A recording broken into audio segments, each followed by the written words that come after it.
এখন চলে যাব আমরা মাকড়াপাড়া কালী মন্দিরে। হাই ফ্রেন্ডস, আপনারা আগের ভিডিওতে দেখেছেন ছোটা পাহাড়, তা আমি এখন আপনাদের নিয়ে আসলাম পার্ট 2। আমার ভিডিও কন্টিনিউ হবে। যাচ্ছি হচ্ছে আমরা মাকড়াপাড়া। এই মোড়টার নাম ডাল মোড়। উত্তর দিক ধরে আমরা এগিয়ে চলছি মাকড়াপাড়ার দিকে। ডাল মোড় টু মাকড়াপাড়া কালী মন্দিরের ডিস্টেন্স অ্যাপ্রক্স 8 কিলোমিটার। মাকড়াপাড়ায় যেতে হলে আপনি রাস্তায় পেয়ে যাবেন বান্দাপানি ফরেস্ট। আমরা বান্দাপানি ফরেস্টের উপর দিয়েই যাচ্ছি। ভারত ভুটান সীমান্তের ছোট্ট একটি গ্রাম মাকড়াপাড়া।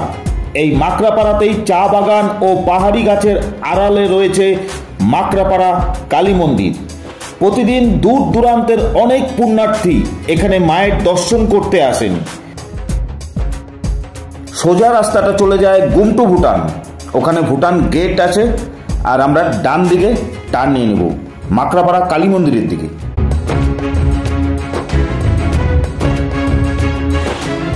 শোনা যায় 1950 সনে এই মন্দিরটি স্থাপিত হয়েছিল। ভারত ও ভুটানের ব্যবসায়ীদের উদ্যোগে এই কালী পূজা শুরু হয়। মন্দিরের জমিটি চা বাগানের। এক সময়ে এই মন্দিরে কালী পূজার রাতে 450 পাঠা বলির রেওয়াজ ছিল, কিন্তু এখন এই পাঠার পরিবর্তে জোড়া ডাব বলি দেওয়া হয়। মন্দিরের সামনে 10 থেকে 15টি পুজোর সামগ্রী ও খাবারের দোকান রয়েছে। বিশেষ করে মঙ্গলবার ও শনিবার, পূর্ণিমা ও অমাবস্যায় ভিড় বেশি থাকে। মন্দিরে মঙ্গলবার ও শনিবার ভোগের প্রসাদের আয়োজন করা হয়।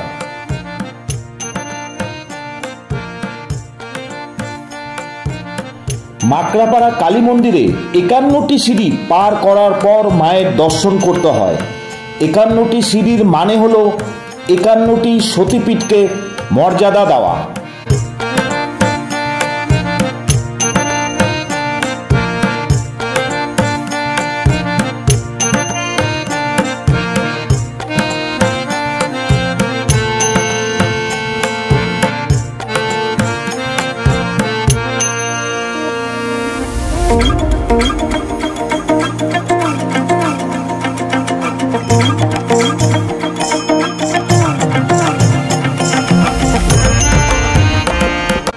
এই মন্দিরের সবচেয়ে গুরুত্বপূর্ণ দিকটি হলো এখানে ধর্মীয় ভেদাভেদের কোনো ব্যাপার নেই। মন্দিরে পুজো দেওয়ার পর পাশেই আছে বন্ধুদেশ গুমটু ভুটান। ভুটান গেটে ভারতীয় আধার কার্ড, ভোটার কার্ড বা পাসপোর্ট দেখিয়ে রেজিস্ট্রেশন করলেই ভুটানে প্রবেশের অনুমতি মিলছে।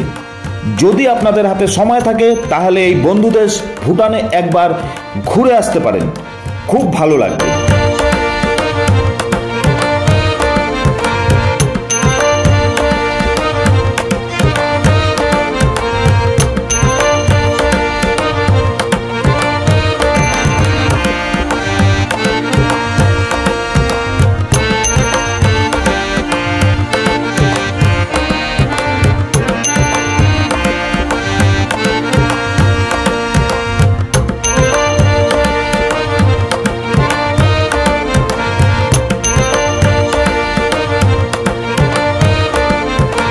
তাহলে বন্ধুরা, ভিডিওটি কেমন লাগলো কমেন্টস করে জানাবেন।